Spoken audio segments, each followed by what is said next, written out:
All right, so the title of my presentation is Pierogies and Sauerkraut, Don't You Mean Mandu and Kimchee?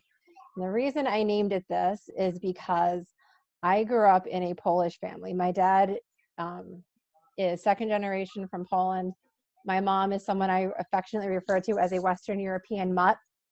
And I married a German guy, so hence the pierogies and the sauerkraut. But I am obviously not Polish. I am obviously not German. So it's caused some interesting reactions. So that was the title, how I came up with the title of this presentation. So I thought we'd start with, what are you hoping to learn today? So if you go to, I think there's a QR code that's being blocked right now. Should be active now. You should be able to go to that link. I think you can all just put in the 801 and see what you're hoping to learn today. And hopefully I made it so it is anonymous, so we're not going to see who says what.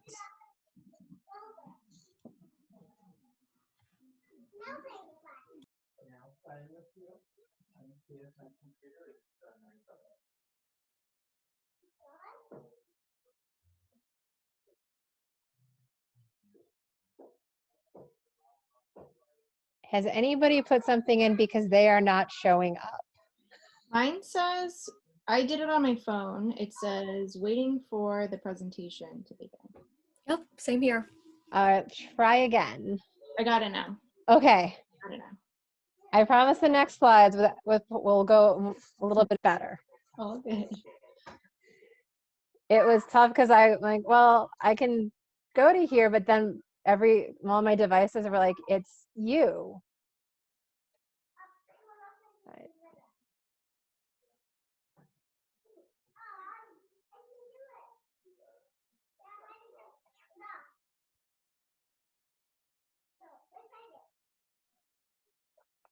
All right, so hear about another adoptee's experiences, how to support my adopted friends, challenges adoptees face in engineering. I don't know what I don't know. Love to learn speaker's perspective. These are all great things. Unique experience of an adoptee. Are there any similarities to my own experience? The process and how you feel about it, and you and your family feel about this. Adoptee experience from an Asian looking experience to support, interested to learn. All good things. Understand your experience as growing up and interview process. Oh, there's talks about interviews. Learn new perspective.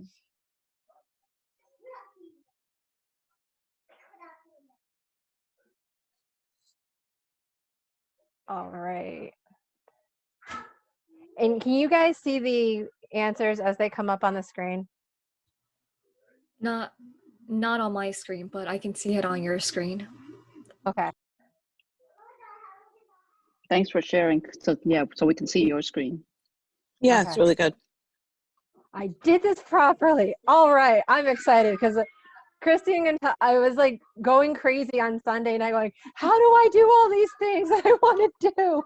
Because we had found one set of software, but then like everything imported very flat, and yeah, it was just not a good situation. It did not work well. All right, now let's see if I can figure out how to advance the slide.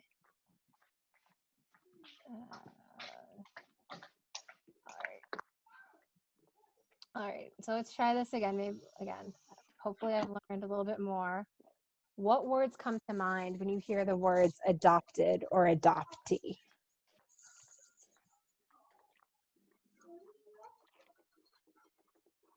Outside. White. Non-biological. Different. Oh, I like these are some great words.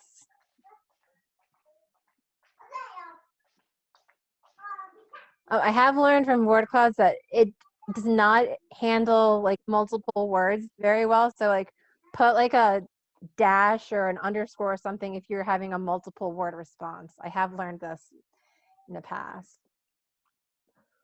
Probably should have said that beginning. One child policy. Yep, I have a couple friends who are here because of one child policies. Love, parents, history, one. And I realize some of these might be chopped up.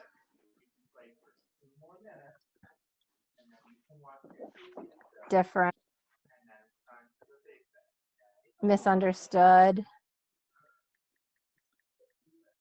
DNA test. If someone grabbed a screenshot of that, I would love for you to post it in the group afterwards, because thank you so much, because this is really great. Yeah, let me get one more.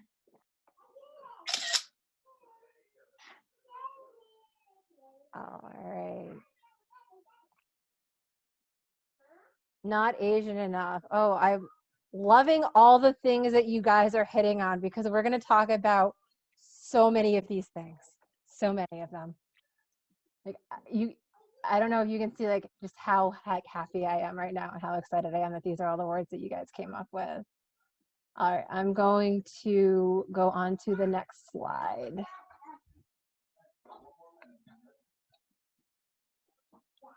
Okay, so there are some key terms that I'm going to talk about and use, and in the context of this presentation, it's what I'm referring to. So culture are the ideas, customs, and social behavior of a particular people or society. It includes values, beliefs, customs, languages, and traditions. Heritage is property that is or may be inherited. So not just, a physical thing, but also tradition and a lot of the things that they talk about in culture. Adoption, so the process whereby a person assumes the parenting of another, usually a child, from that person's biological or legal parent or parents. Legal adoptions permanently transfer all rights and responsibilities from the biological parent or parents. Self-identity is the recognition of one's potential and qualities as an individual. Transracial, across or crossing racial boundaries. So I consider myself a transracial adoptee because my family is not of the same race as I am. And interracial, existing between or involving different races. So while I'm a transracial adoptee, my family is interracial. Just to kind of level set everybody. So about me, so I actually created this presentation for Korean American students at Yale group. Invited me to speak as part of one of their events. I was part of the parent track. So while the Korean adoptee kids went and had like big sib, little sib experiences with some of the Korean students at Yale, I talked to the parents. So I pulled this together probably a little over a year ago now. And initially on my About Me slide, I had all these different pictures of things that I had done and things that I felt represented me. And there was a lot. And then I realized I had a picture that summed me up better than any grouping of pictures ever could. So those of you who don't recognize this character, her name is Puka. She's a very popular Korean cartoon character. And this is a birthday card one of my friends made me like 10 years ago based on the age that's inside. And what it is it shows that, the Korean flag here. So I was born in a town called Andong in South Korea. It's like 3 or 4 hours southeast, I believe, of Seoul. Then I was adopted by a white American family. My dad, like I said, is Polish, this is the Polish flag. Moving down here, I studied French in high school and college. I married somebody of German descent, and I worked with the Italians. I worked with suppliers located in Italy, and this is my company logo that she also added the flag for. So like I said, I was adopted by a white American family. I actually have a sister who was also adopted from South Korea. She and I are not biologically related. I joke that everybody in my family is related by paperwork. Because if my parents aren't related by paperwork, I really don't want to know. Like I was mentioning to Margaret, I grew up in upstate New York, near Albany. I went to a Korean culture camp called Camp Mujige from the time I was 8 to 18, and recently have started going again as an adult, volunteering. I double majored, so I studied industrial engineering and French at URI. They have an international engineering program there. So you earn both degrees, and then you go abroad for 6 months and complete an internship. I am married with a son. You may hear him laughing and running around later because despite being 3, he goes to bed like he's a little older. And I actually have been able to visit South Korea as an adult. And we'll talk about that a little bit later. So the early years. None of my friends ever talked about me being Korean. They never talked about me adopted. They didn't know or they didn't care. I was just Sarah. Oops, that's not. I thought it was the most normal thing in the world because when you're little, everything that you know is how you think everything is. I kind of take my son now as an example of the way our house is set up. Our kitchen is on the 2nd floor and our bedroom's on the 1st floor. So he is very confused at the idea that any kitchen might be on the 1st floor of a house. And because we were reading Llama Llama Red Pajama, if there's any parents, I'm sure you have read this book many times to your children or child. And he gets very confused whenever they talk about Mama Llama being downstairs and Baby Llama being upstairs in bed. He's like, but bedrooms aren't upstairs. So again, it's the most normal thing in the world. What you know is what you know. So I didn't know anything different. I didn't think anything about how other people's families were formed. I grew up in a town that had, lack of diversity. The Asian population was in the single digits. The majority of that Asian population were families who had immigrated from Korea, ironically enough. And there were 4 of us who were adopted, and we all happened to be adopted from Korea. So I don't actually know of anyone from where I grew up, from when I was adopted to when I was 13, who wasn't Korean. My only connection to my Korean heritage was Mujige. Even though my parents really weren't big into this camp at first because they didn't want me missing my birthday. It's always at the end of June. And then they realized if they always had the rule I couldn't go to camp if it was on my birthday or my dad's birthday, because my dad's birthday is 2 days after mine, I would never get to go again. So they finally relaxed that, which was good. And then, there was very little representation of Asians in television, movies, etc. One might argue there still is. But what really kind of strikes me from this time period is my parents used to let me watch All American Girl and the stand-up comedy of Margaret Cho at age 10. Why this is kind of baffling to me now is these are people who wouldn't let me watch The Simpsons or Saved by the Bell because those might be because those were too inappropriate. Yeah, Margaret Cho's stand-up comedy was fine. Not really, but to me that speaks to their desire to let me see anybody Korean on TV. And I think they just hoped that a lot of the jokes would sail over my head, as they tend to do to kids. At the time too, a lot of her stand-up was more based on her being Asian and her family than her sexual identity like it is now. So it perhaps was a bit more age appropriate than some of her routines now, because I saw her back in 2012, and her routine was very different then. But things were just things when I was little. Then I move into the preteen years, and I call this the start of the identity crisis. So I go into middle school, and people have no idea when I say I'm Korean or when I'm Asian. I mean, I had people say to me, "Wait, you're Asian? I thought that you said that you were Korean." I'm like, yes, I can be both at the same time.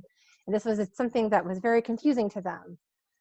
I also heard a lot of people say, "Isn't Korea a part of China?" So people, I don't know the diversity of the Asian community on right now, but everybody who's Asian is Chinese. I actually used to be part of a Facebook group when Facebook first came out, that was actually titled, "I'm Living Proof That Not All Asians Are Chinese." Nothing against my Chinese friends, but there is diversity in Asia, as we all know. And then, I mean, I started middle school in the mid to late 90s. So, you know, K-pop wasn't really a thing. K-dramas were not known in the US. Like BTS would not have been on New Year's Eve celebration or on the VMAs. Like we had a group text going with some parents I'm friends with in Connecticut. It's like, yeah, BTS is about to be on New Year's Eve. I'm like, what is a K-pop group doing on like US television for New Year's Eve? I was very, very confused. Korean barbecue, not known, whereas like now, I think a lot of people know what Korean barbecue is. People started to ask me, what about your real parents? This is a very triggering question for adoptees because while everyone's a little different, every adoptee that I've ever talked to considers the people that they live with, the people that raised them, as their parents, as their real parents. I differentiate between, when I talk about my parents, I'm talking about the people who put Band-Aids on my knees, who taught me how to drive, who, you know, took my prom picture, who walked me down the aisle when I got married. And I consider the people who I'm, you know, biologically related to, I refer to them either as my birth parents or my biological parents. Depends on how lazy I'm feeling because birth is so many syllables shorter than biological. I didn't really know how to talk to my parents about these things. I didn't think that they'd understand. There's also like 2 generations in between me and my parents because they were much older when they adopted me. I had a health issue where they weren't sure if what I had was genetic or if it was how it had onset. And, you know, I faced having no medical history. It makes it really easy to fill out forms at the doctor's office, but it also is a little scary because I don't know if there's a history of heart disease or cholesterol or those types of things in my background. And then I had no older adoptee role models. I was like, the people I knew who were older than me were only older than me by a couple of years. So friends from my camp played a critical grounding role because we were all trying to figure this out together.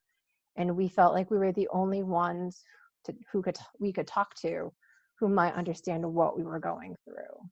I had 2 very good friends and I stayed friends with them, you know, well into my adulthood, who just, we tried to figure things out together. Then I get to high school and I call this the continued identity crisis. Because this is where I started trying to figure out dating and what my identity was related to dating. So I started to think, what if somebody doesn't want to date me because I'm Asian? Or on the flip side, what if somebody wants to date me, only wants to date me because I'm Asian? Are they going to think of me as a stereotype? Are they going to see me as a person? I wasn't sure about my Korean identity. How Korean was I? Like, was I American? Was I like Korean? Was it 50-50? Was it 70-30? Learning how to do makeup. This was also a very disorienting thing for me. If you've ever read beauty magazines, they almost always start out with, for eye makeup, put this color from lash line to crease. I dare you to find the crease on my eye. And I don't, talking to some of my other friends who grew up in Asian families, they also struggled with this. And maybe, like, to me, in my mind, it was, if I had an Asian mom to show me how to do my makeup, everything would be okay. Some of my friends have told me, no, Sarah, that's not the case. You were wrong, which I accept. But when I was, 14 and trying to figure out makeup, I was the most right about this in the world. And again, I didn't feel that my parents could relate to this confusing identity. I was afraid of angering them and how they would, if they would feel that I was rejecting them and I didn't feel like I was really their child. So I didn't know how to address it with them, so I didn't. I was afraid that I'd hear what some of my other friends had heard, which is you should feel grateful. There is a stereotype that adoptees should be grateful that they have been adopted into what is usually a better life circumstance. Not what you want to tell an angry teenager. Don't, just bad idea. In high school, I also met another adoptee in one of my class, Korean adoptee, who was he completely denied his heritage. He felt that he was 100% American, didn't want anything to do with Korea. And I kind of wanted him to connect to his heritage the way that I was connecting to mine through camp. And I talked to him later about it, and he's like, you scared me. He's like, you seemed sure of your identity and how you were Korean, and I had spent my entire life running away from it, and then you made me confront it. I didn't know how to handle that. I'm like, well, first of all, I did not have this figured out, but I didn't realize that was how I was making you feel, so I apologized for that. And I saw a few years ago on Facebook he'd actually gone to Korea, so I'm assuming from that trip he's kind of found his balance on where he is. So I'm very, very happy for him. And applying to college, this is the first time in my life I knew the city where I was born. Like, I had always known the province where I was born, but it wasn't until college, when I was applying to college and really digging through my adoption papers, that I was actually able to find out the city where I was born. Applying to college brought it, as happy as I was to finally know the city where I was born, it also brought some other interesting things out. I'm sure other people on this call have heard this. People told me that I was going to get accepted to college on affirmative action, because the fact that I was in all the honors classes and all the AP courses with them apparently didn't mean anything. Because I was Asian, I was going to get into college. And then that really hurt, because again, I'm in all these classes with this people getting comparable grades, but that's what they saw. And then going back to the trying to figure out the whole dating thing, is at the time, again, high school was late 90s, early 2000s.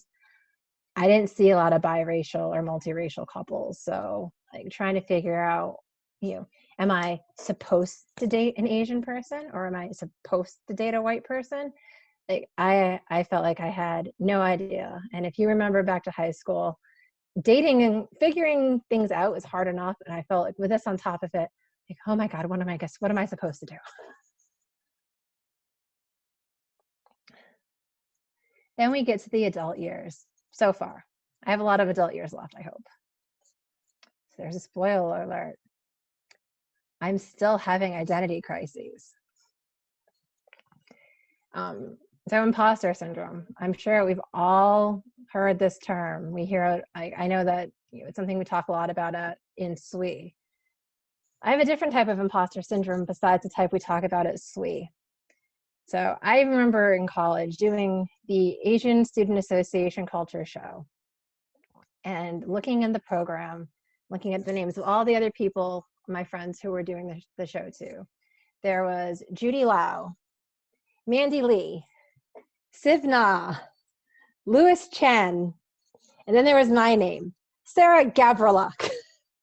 I remember begging the person putting together the program that even though I didn't use it, could I please use my Korean last name, because I felt so out of place in the program. I've had marginalization from the Asian community. I've had many people within the Asian community tell me that I am not really Asian because I did not grow up in Asian culture, because my parents aren't Asian, and so I'm not really Asian. This doesn't help. I get that, why they feel that. And then so when I go to like the Asian grocery store, there's one near me. I'm going to do pick up some stuff. It feels awkward and it's frustrating, because I feel like everyone in the store feels like I should be able to read everything and know what I'm looking at, and I have no idea what I'm looking at off the labels. And it's kind of embarrassing to ask somebody, is this what I think it is? Because I can't read the label. because the label is completely in Korean. People like to also, when I tell my story, tell me, I didn't know that you were adopted. And kind of somebody I used to work with who also happened to be adopted had it put it to me. He's like, what am I supposed to do? Put my hand out, shake somebody's hand? Of course, not shaking hands in COVID times, and go, hi, my name is Sarah and I'm adopted. Or I put it on my business cards. I don't know. But it's a very common phrase that I hear. Somebody mentioned the DNA tests in the word cloud. So I have not done any of them, the Ancestry.com or 23andMe, and for a couple of reasons. One, I have had a couple of my adopted Asian friends who've done them, and their graph has come back as 100% East Asian. So one, didn't really feel like I'd learn a lot there that I didn't already know. Two is, so my story for why I was put up for adoption is my birth parents were in high school. They weren't married. My birth mother never told my birth father that she was pregnant because they had parted ways before she found out that she was pregnant. So, and she had her pregnancy from everybody because in the mid-'80s, to be a pregnant teenager was not what you wanted to be. So I don't want to run the risk of someone from my, a child or a relative of one of my birth parents also running the DNA and then having this stranger pop up in the US as a familial match. My birth parents would be in their 50s at this point. They have had, I'm assuming, very full, happy lives. And I don't want to disturb anything that they have in their lives. So, I've made an active decision that I will not enter my DNA into any of those databases. So I married my college sweetheart. My husband and I met my second year of college. When I thought about it, when I was putting this together, I realized that I've never had an Asian boyfriend. All the guys that I dated happened to be white. If I look at most of my friends who were adopted, the majority of them also did not marry Asians. I can only think of 3 out of all of them who did. One person married a Filipino, another person married a Korean guy, and it's funny because she's now changed her name on Facebook, so I can't actually, it used to be like, I don't know who this is. Oh wait, that's right, it's Christy. She changed her name because she's gone back to using her Korean name. And then one person married a Chinese woman, but he was living in China at the time as an expat. So not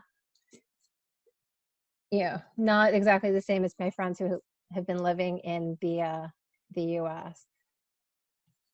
So then I also made a decision, once my husband and I kind of decided, we were starting our family, is that we made a decision not to adopt. I wanted to have the experience of being pregnant. It's something that I'd been kind of worried, that I'd been curious about because my mother was never pregnant, which, let me tell you, is an entirely unique experience. If you have a mother who was never pregnant, I imagine that most of you were not in that situation because, one, there was still the vicarious living through me, but understanding 0 of the things that were going on, and was wanting to be involved. So my one of my good friends from home actually happened to marry a woman who's a Korean adoptee, and they had, when she was pregnant with her first kid, I was laughing with her. I said, oh, and let me guess of how much fun you're having with a mom who was never pregnant. And she looked at me, she's like, oh my God, you get it, I forgot. And it was just like this great bonding moment. I love my friend's wife. She's awesome. She's now one of my friends too.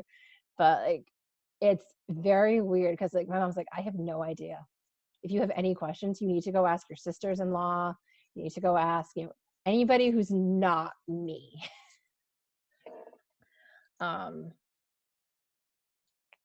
Although I will say it did kind of, one of my concerns, because I'm a worrywart and I, overthink everything. It's part of being an engineer.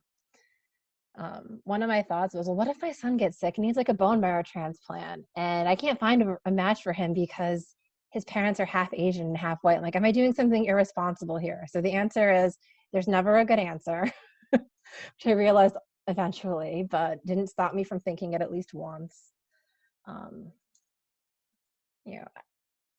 I feel as a double minority. So, I think most of us in the Asian Connections Affinity group feel the double minority from being Asian and being women in engineering.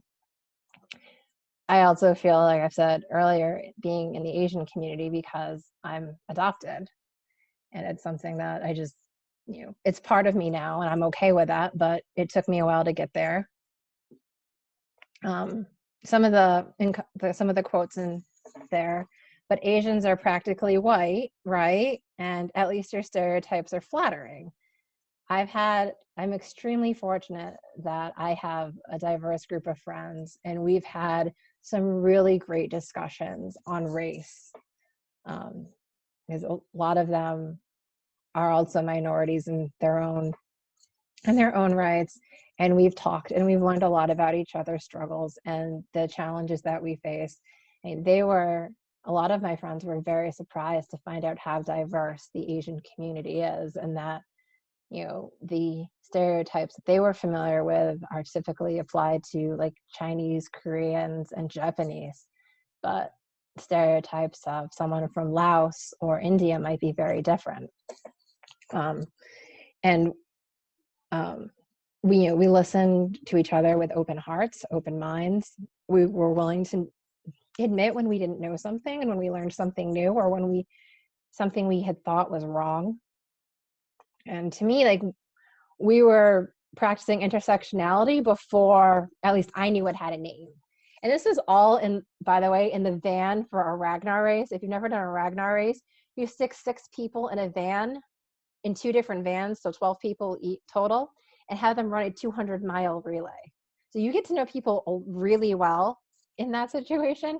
And the fact that we handled such a sensitive topic that was very emotionally charged and came out closer just makes me really, really proud of this group of friends and how we interact with each other. And then I'm acutely aware of lack of representation. Like in SWE, I know this has been a discussion, on the board of directors, award winners, board of trustees, directors. Also, I've seen it in Hollywood. I remember being really angry at Emma Stone and Scarlett Johansson being cast in Aloha and Ghost in the Shell. Not that I don't love those actresses. I adore Emma Stone. But I was like, what about, casting an Asian person to play an Asian person? Something crazy. I loved Crazy Rich Asians. That movie was great. I've been to Singapore and I'd been to a lot of the spots in the movie, so that was also an additional fun layer for me. And I loved reading everything I could about Crazy Rich Asians and all the trivia about the casting and what the writers did to maintain all the creative control. I was devastated when they pulled Mulan from the theaters, and I refused to pay $30 to see it 3 months early on Disney Plus, even though we have Disney Plus. So I had planned to take, I do an Excel spreadsheet of all my vacation days every year. And I had actually put a day in there saying like, take a day off or half day off to see Mulan in the theater. And I didn't get there, unfortunately, because of COVID. And a lot of my friends are calling for boycotts of Mulan because of the controversial comments that were made by the actress who played Mulan. And I was very conflicted because I understood their point, and that's one of the great things about the US, where you can voice those types of opinions. But I also really wanted the movie to do well, because I don't have a chance to see many movies with a person who looks like me, and they understood that, and they're like, yeah, I would be conflicted too in that situation. And then something I've realized probably only in the last year or so is there's another phrase that a lot of adoptees use or use to describe adoptees.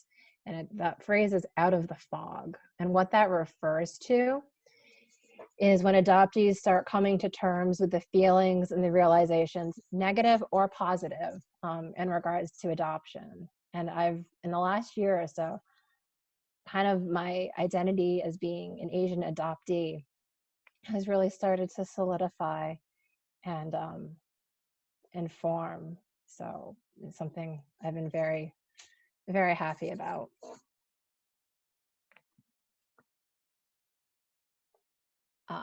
So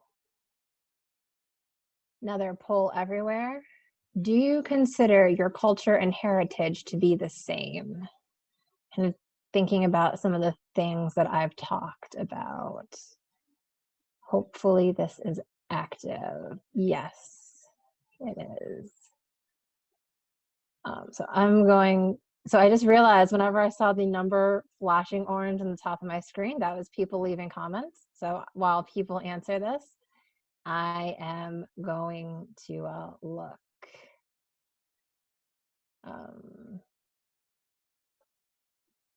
Yeah, being adopted and having medical history is definitely a concern. Yes, the opposite is true. Asians have trouble getting into super selective colleges. That was a statistic that I did not become aware of until after I was in college or potentially graduated from college. 17-year-old me would have loved that in a rebuttal. Margaret, I'm sorry that you've had some of those same experiences being half Asian.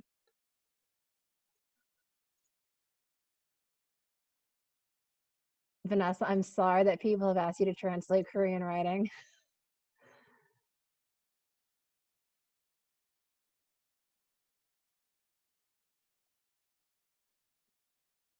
Kristen, that's awesome that many of your customs are part of everyday culture in Hawaii.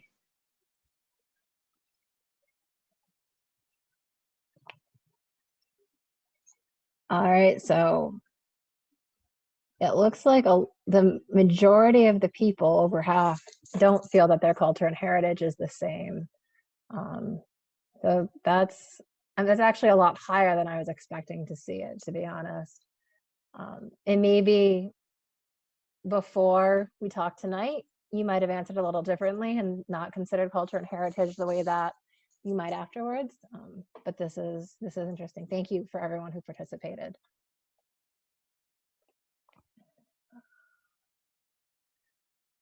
All right, it does something weird when it goes to the poll everywhere. It doesn't. So, all right, cultural connections and advocacy. So again, Camp Mujige, that has been the #1 reason I have been able to form and connect, form my Korean identity and connect to my heritage. I cannot say enough good things about my summer camp. And the funny thing is, like, I talk about it like it's this big thing. It's 2 days. It's a very short thing, but it leaves a big impact all year. So finding new Asian communities and allies. Asian Connections Affinity Group is definitely one of them. I have very much enjoyed being an active member in it, and meeting people and talking with people. So I include all of you in helping me inform my Korean identity as an adult. Talking about and sharing my background just like I'm doing tonight. Incorporating some different Korean traditions in my life that I'll talk about a little bit more in a little bit. Talking openly about my experiences like I'm doing tonight as a Korean adoptee. Like, I remember I used to fly through Frankfurt Airport a lot, which was always interesting.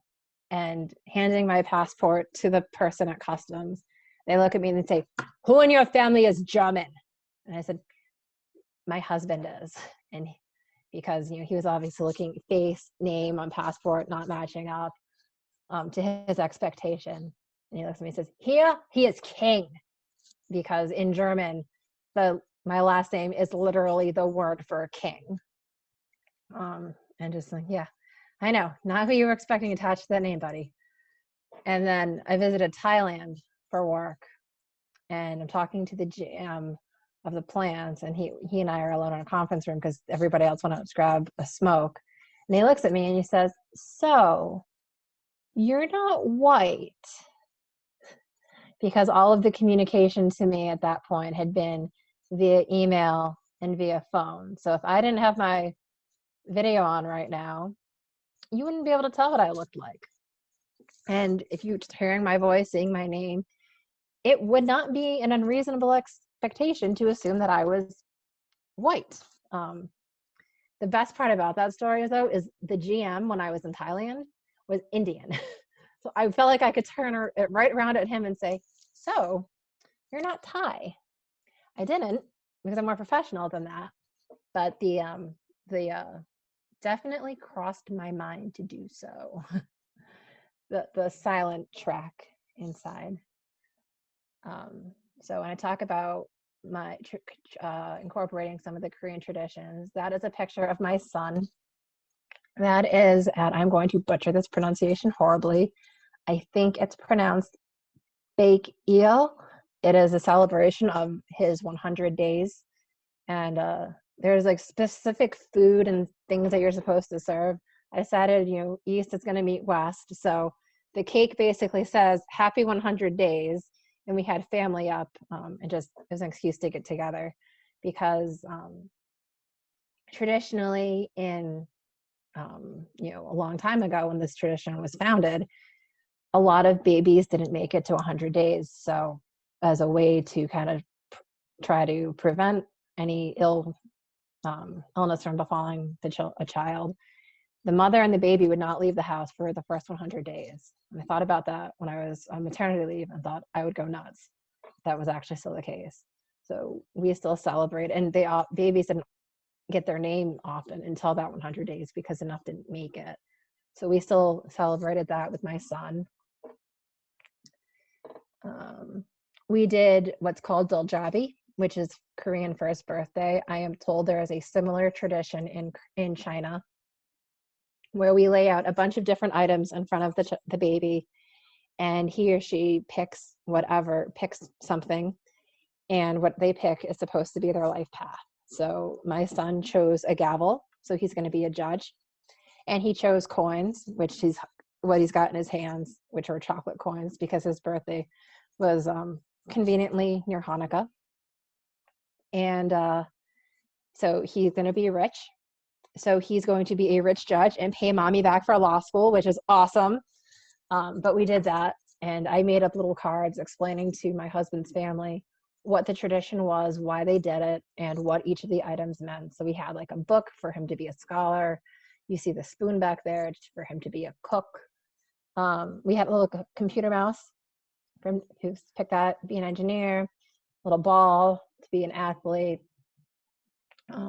So we had a lot of fun with that. Also part of Duljabi are what's called dole towers.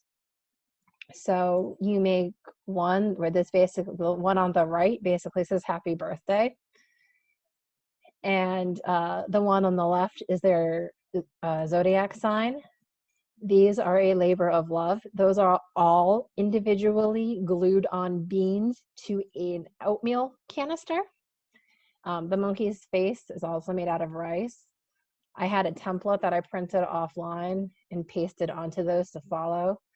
I now understand why on Etsy those go for like 100 a pop, because they took me a long time. Like I said, all individually glued beans onto those canisters. My son can never claim that I do not love him. And then here I did a side-by-side picture. So this is me when I was a baby and my mom. And this is a picture of me with my son. And in this picture, he is the exact same age that I was when I became a part of my family. So we celebrated that day every year growing up. My mom actually still calls me every year we call my arrival day. Some people will call it the gotcha day. or other names. And for us, we celebrate when I became a part of the family and when I arrived from Korea into the U.S. I'm also very fortunate. I have a couple of friends who I refer to as my uni, which is the Korean word for older sister, or it's the more accurately the word that a younger woman uses to address an older woman, because it's actually a different word if it's a younger male addressing an older woman. I think it's Nuna in that situation. But I have a couple of friends who, like I said, I consider my uni, and they have also been very good to me in helping me figure things out. Like my trip to Korea. So I got to go to, I didn't actually know that this worked. This slide was not inserted earlier when I did this. So I'm as surprised to see it here as you are. So, I just talked a lot about how I've connected to my culture. How have you guys connected to your cultures or heritage? This is a word cloud, so again, dashes or underscores between multiple word answers. See drama, watch TV, food. Oh yeah, food is awesome. I actually have made a bulgogi meatloaf and gochujang noodles, and I've been eating those leftovers all week, and they are delicious. Music, festivals, Lunar New Year. Probably gonna butcher this pronunciation. Manhua. Speaking with others, holidays, light novels, festivals, books, family, language. Food is emerging as a very popular one. I agree. Food is a great way to connect to your culture, your heritage. Shared experience.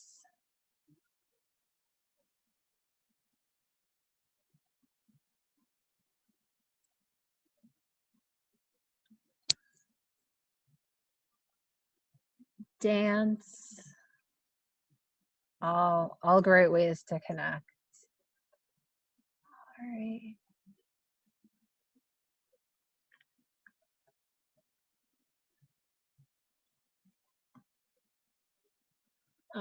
So I took it, like I said, I took a trip to Korea.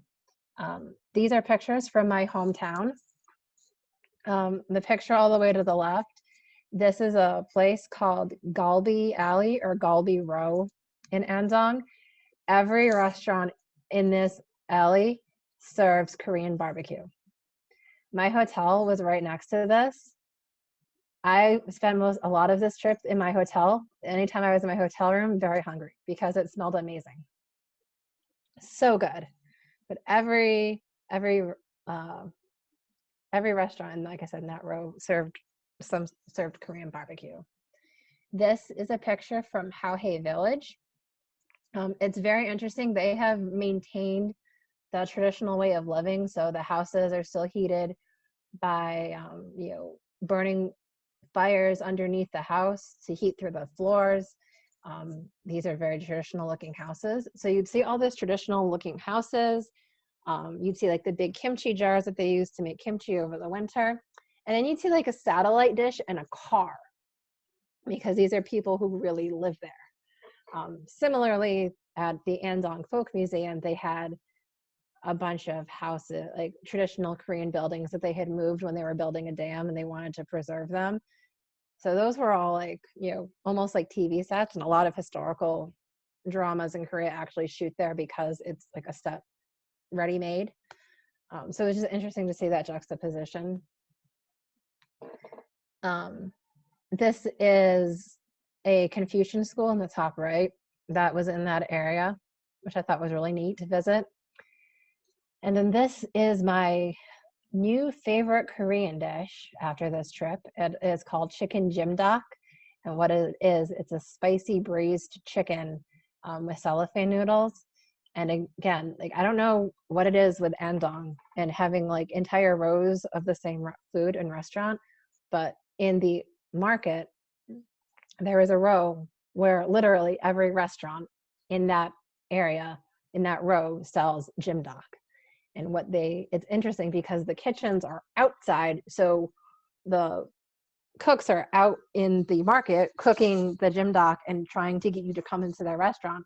And then you go back inside to the restaurant, and that's where you sit. And then they bring the food in from the outside to the inside where you're sitting. And it was really, really good. Haven't found a place that serves it here in the US, so I'm gonna have to probably try to make it soon, since it's been 2.5 years since I've had it, and I really, really liked it. But yeah, so those are pictures of my trip to Korea. I did create a blog with links to all my pictures, and then write-ups on my day and what I did and my thoughts and my experiences. So if you want to read more about my trip to Korea, feel free to go to this blog, travelsbytwinkie.blogspot.com. If you are not familiar with the term Twinkie, it is a phrase and terminology that a lot of my Korean adoptee friends use to describe ourselves, because we are yellow on the outside but white on the inside. A similar term is banana. And I've heard Indians use the term coconut. Brown on the outside and white on the inside. I also got the chance to go to Seoul. So in my business trip, I started out near Busan, was there for a couple of days, took a bus to Andong, and then I took the train to Seoul. So up in the top left is Seoul Tower. This was actually a view out of my hotel room. When I got to my hotel in Seoul, and I told them, the person checking me in, that this is my first trip back to Korea and that I had been adopted as an infant, he was very excited for me and gave me a free upgrade of my view. And that was my view, which was a beautiful view. This is a palace in Korea, in Seoul. I went to 3 of them. If you ever go to Seoul, I don't recommend going to 3. It's a little much. So I can't tell you which of the 3 this is, but it's one of them. This is a vacation of the selfie, because that's how I got most of my pictures. This is King Sejong. He was the person who ordered the Hangul alphabet to be invented. So Korean is unique in that the alphabet did not evolve over time, but rather the alphabet was invented. Korea used to use the Chinese alphabet, but under King Sejong, he said, we are a separate people, have a separate language, we should have a separate alphabet. So it is a very scientific alphabet. A lot of the characters are based on the shape that your mouth and throat and tongue make when you make that sound. And you can actually teach someone how to read and write Korean within a few hours. And Korea, as a result, has one of the highest literacy rates in the world. This is part of the train station to nowhere. This was a train station built in the just outside the DMZ that used to run a train to North Korea, but has not in some time.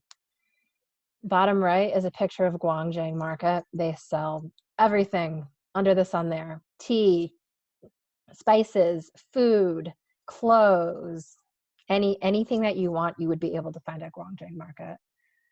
And then this is Sodaemun Prison. I was there on the day that is widely recognized as the day that Korea started to break free and revolt against Japanese occupation.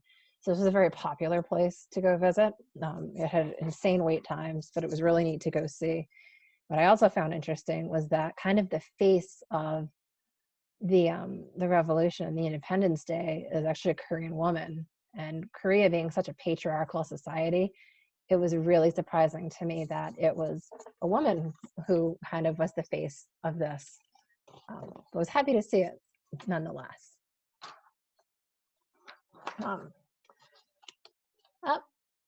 My computer has a really soft, gentle touch. So I had added this slide obviously this year. This wasn't part of the presentation I gave it last year. And this was, as I was also preparing to give this at my summer camp as part of their parent track. And being Asian in the time of COVID-19, and I think this will probably resonate with a lot of people. many of my friends were affected. They experienced rude comments made to them. One of my friends has been called both Kung Flu and Dirty Chinese Girl. I've had another friend who had a supplier or customer refuse to shake her hand when he shook the hands of her white counterparts at business. I've had one of my friends threatened with a box cutter and told that he was going to have the virus cut out of him. So this is the first time that I remember such widespread backlash and overt racism against Asians. In my lifetime, anyway. There was a photographer in Connecticut, Mike Keogh, he owns the Terrible Child Photography. He started an I Am Not a Virus campaign because he felt that, a lot of people were trying to be defined as, define others as, being a virus. So people submitted what I am statements saying, I am an engineer, I am a mother, I am an advocate at you, to say what they were instead of being a virus. Many of my friends who have adopted Korean children, their children, most of them happen to be middle school age, had a lot of comments made to them in school, being called coronavirus, being like, oh, you can't touch Maddie, you'll get the Kung Flu from her. And so a lot of them are actually very grateful when schools went remote. In some aspects, they were grateful because it means their kids weren't being exposed to that in college or in high school anymore. And then for a while, I was afraid of leaving my house. I was afraid that something was going to happen, that I was going to be put into a dangerous situation, and I wasn't going to be able to get out of it. I always had this thought of, if I'm confronted with this, I'm going to respond in a certain way, and I'm going to put somebody in their place. And I came to a very frightening conclusion, frightening for myself, that if I was put in that situation, I was going to try to get away from it as soon as possible, because if somebody was what I consider to be unstable enough to be making those types of comments to me, if they were challenged, I didn't trust how they would respond. So that was very disturbing for me to realize that I would not stand up to that type of a comment when I typically don't shy away from that type of a thing. And I downplayed and hid my Asian features. I wore my sunglasses a lot, even when you wouldn't expect me to. And I would, in the winter, during the day, it was a little bit easier than when it got dark early, or I would put all my hair up in my winter hat. So that's something I never thought I would do, and made my husband do a lot of our errands. Like, he's the one who went into the grocery stores, and like that was a decision he and I made together, that it made more sense for him to go out and do a lot of the things in public if we had a choice. And again, that's not who I am typically. That was really sobering for me. So what have I learned? My Korean adoptee identity is going to continue to evolve as I continue to grow. So the identity crises are never going to stop, because my identity is going to continue to evolve, and that's okay. And that's something that I realized.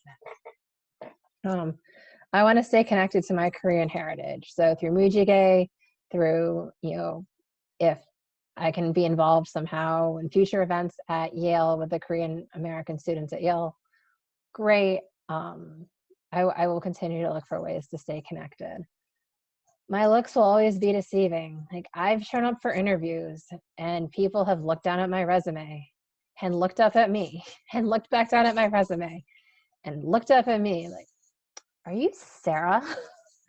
So it's something that I've accepted. Similarly, I've also accepted that no matter where I am, no one will expect the accent that comes out of my mouth. So in the US, people have commented on just how well that I speak English, because they expect me to speak it broken with an accent. When I go to Asia, they expect me to be able to speak the language of the country where I'm in. This was really interesting when I was in Korea, because again, I don't speak much Korean.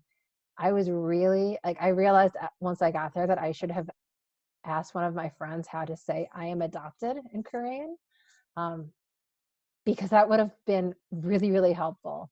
Because the word that I spoke that was most useful in Korea, it was not hello, it was not thank you, even though I know how to say both of those things.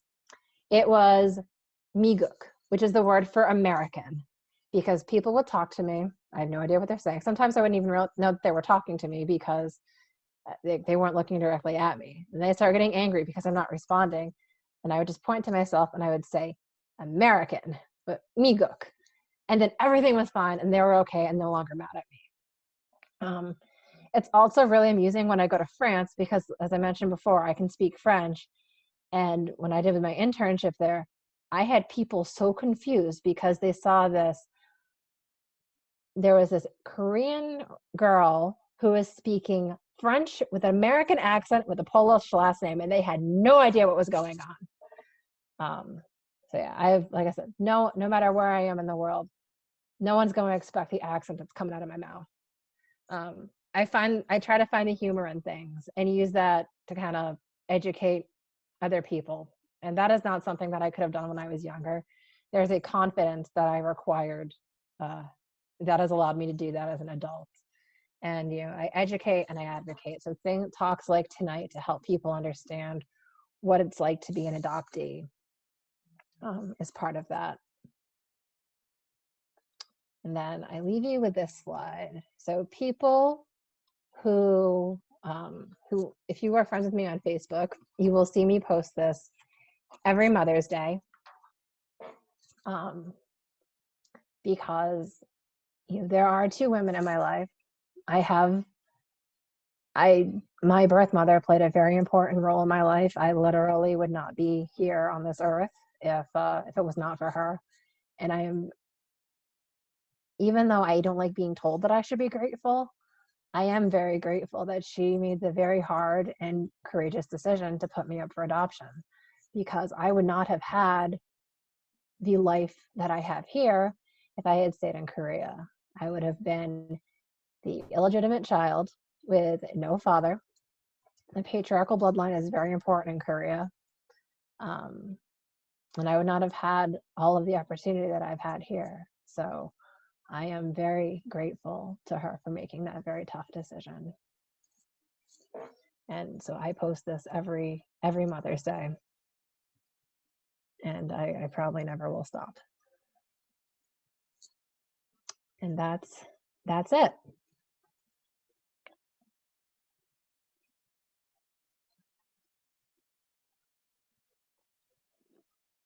Sarah, I think you are so courageous in sharing some of your stories, and I learned so much from just listening to you today. So thank you. Thank you. That was really great. Thank you. Are there questions or comments I didn't get to in the chat? Like I said, it wasn't until like there were 18 or 20 of them that I even realized that they were there. So I really apologize to people for that.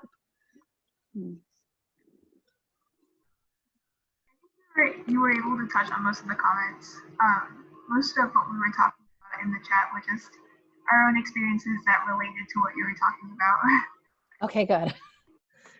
So it was definitely not my intention to ignore anybody.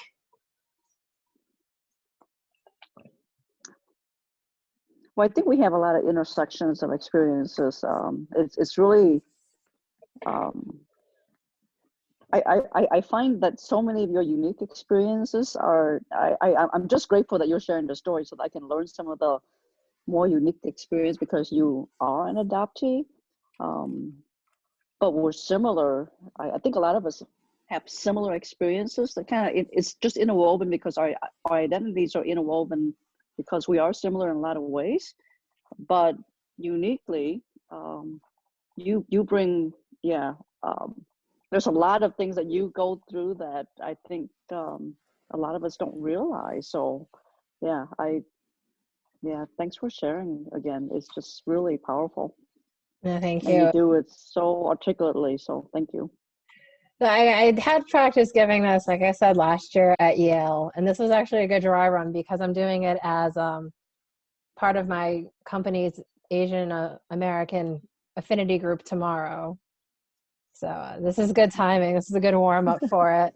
'Cause November is actually National Adoption Awareness Month. So when Lisi contacted me asking if I'd be interested, it was funny because I'd actually been planning on contacting her, asking her to do this in November for that reason. So this was like perfect. It's like, yes, I actually have a presentation ready to go that I would love to give. Yeah, I remember because you were also a founding member of the Affinity group, and I remember in the Facebook post that I made, you described your experiences, and that's always stayed with me. So it's been like what, a year, and I always remember what you said about not being accepted by Asians even. And I have one of my close friends. She's not a transracial adoptee. She's Asian. She was adopted by Asian family, but I never had the opportunity to talk to her about that aspect of her life. So do you have any advice for starting that conversation? Is it appropriate to start? Like, I've known her all throughout high school and we still talk today, but we've never talked about this. Everybody's comfort level is different. I have friends who would probably cringe because they feel that it makes them different and they don't want to be different. Like, if you'd asked me probably like 10 or how old am I? 15 years ago, I might not have had a great reaction because I would have been in that time frame where I just wanted to be the same and feel accepted.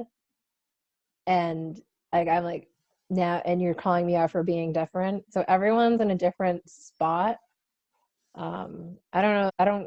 The answer is it depends, Lacey. I don't have a good answer for you. I would poke around on Adoptee Bridge.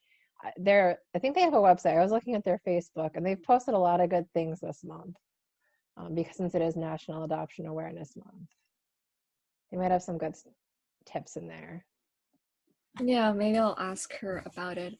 One of my mentees, I think I mentioned this to you in our chat. He's a transracial adoptee with a white last name, and I asked him about it one time, and I was trying to mentor him and give him some advice on the job search process and some conferences he could attend, and I suggested SACE.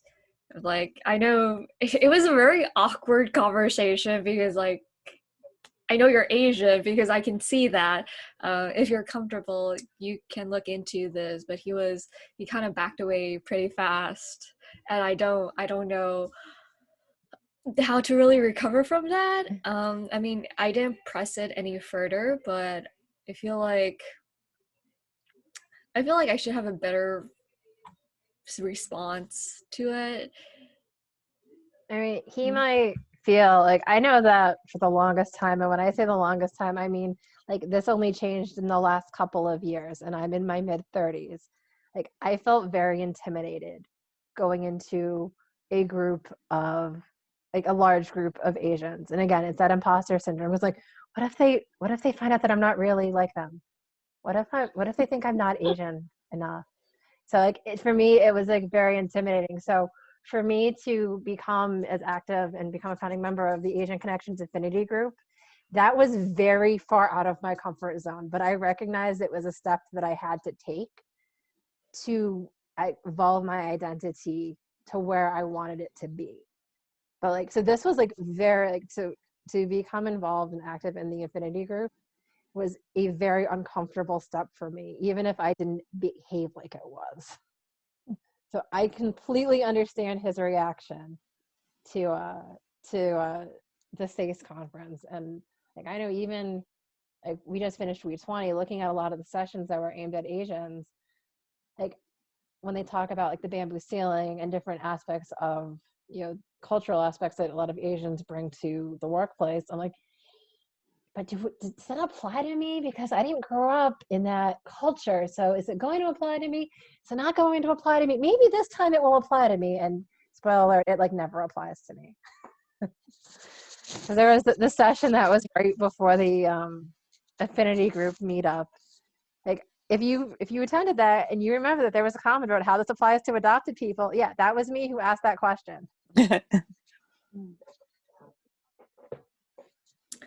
Yeah, it's pretty interesting. Mhm. Yeah, go ahead.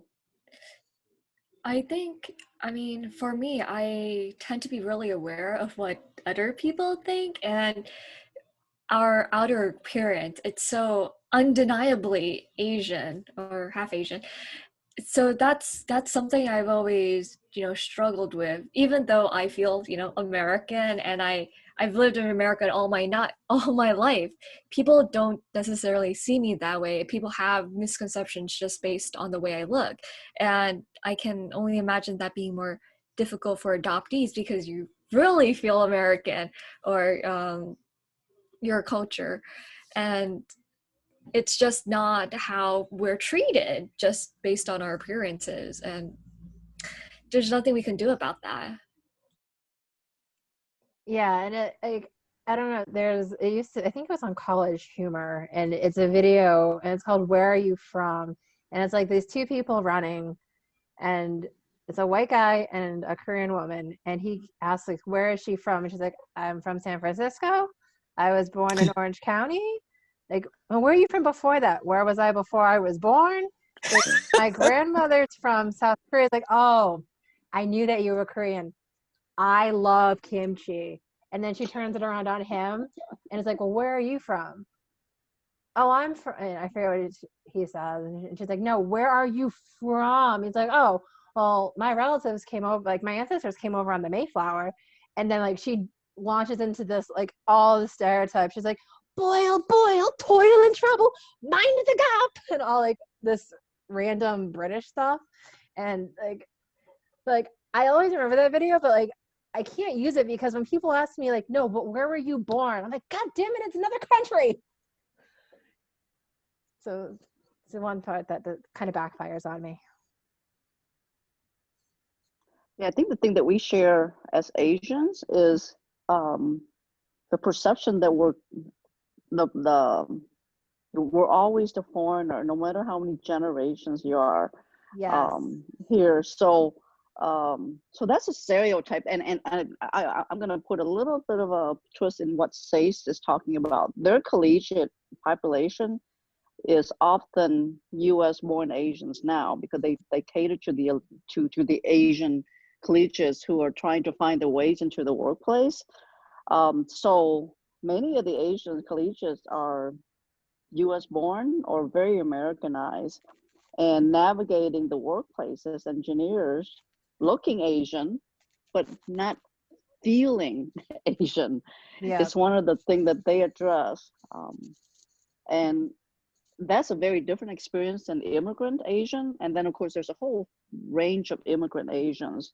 I came here when I was 10, and I don't speak my native language very well, not intentionally, but all through, my adult years, going through, Minnesota has many, many Vietnamese in the area. I found difficulty acceptance because I don't speak Vietnamese very well. And I don't know how many Vietnamese give me the dirty look because you don't speak Vietnamese very well. What's wrong with you? Did you disown your culture? And oh, your children don't speak Vietnamese either?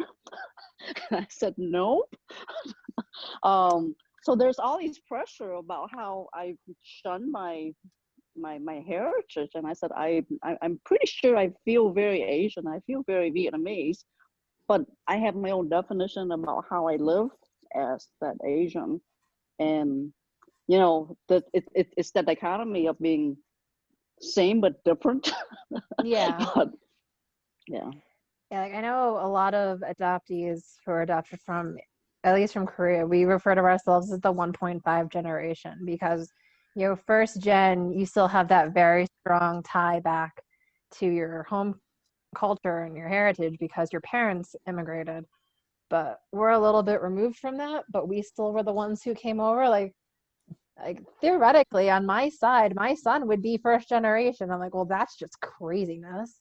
So the term I hear a lot of people use at least in the adoptive community, is generation 1.5. So we're kind of stuck in between.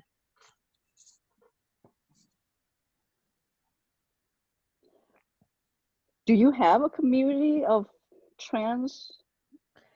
Atlantic or transracial Asian or just transracial adoptee that you seek? And is there like a group like that for conversational support? So my Camp Mujige, and Mujige, I should have mentioned this before, it means rainbow. So it's the concept of different things coming together to form something beautiful. I've been going to that camp since I was a little kid. I went every year literally as either a camper or a counselor from when I was 8 to 18. And some of the people from that camp I'm still friends with today. And then in Connecticut, it's very odd. I would not have expected to find it, but there is a large population of Korean adoptees. So most of the people I talk to know, it's the parents, because they're the ones who are closer to my age, because all their children are like middle school age. So one of them used to have for Chuseok, which is the Korean fall harvest festival, like Thanksgiving, would have everybody over. So she had this huge house, and like last year, like literally like 40 or 50 of us were there, and we were hang out. The kids could all play together. They all happened to be roughly the same age. And we made gimbap, which is kind of like sushi. So it's like the seaweed and like a yellow pickled radish and Korean barbecue beef, rice. I forget what else is in it. And, so we make that and we eat all different Korean food, which is an excuse to get together. Obviously, this year we didn't because of COVID, but hanging out and talking with them a lot. I'm also on the board of directors for Camp Mujige now, so trying to continue to preserve that camp for generations to come. And the camp will actually hit its 35th anniversary next year. So we're really hoping that we can do it in person. I'm curious, have you heard of a writer named Sun Yun Shin? She's from Minnesota. She wrote a book about racial identity in Minnesota, and we invited her to come speak to our company 3M more recently. And I learned from that experience that she's a Korean adoptee, and she's written a couple of books. There's a couple of, one is called Outsiders Within, writing on transracial adoption.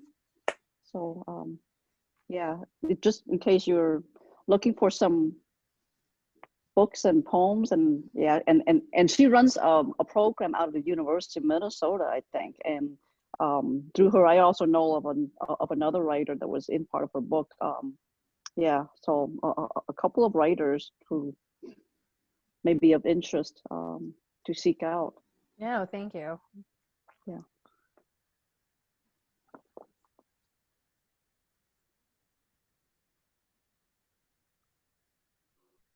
Does anyone have any other comments or questions before we wrap up for the night?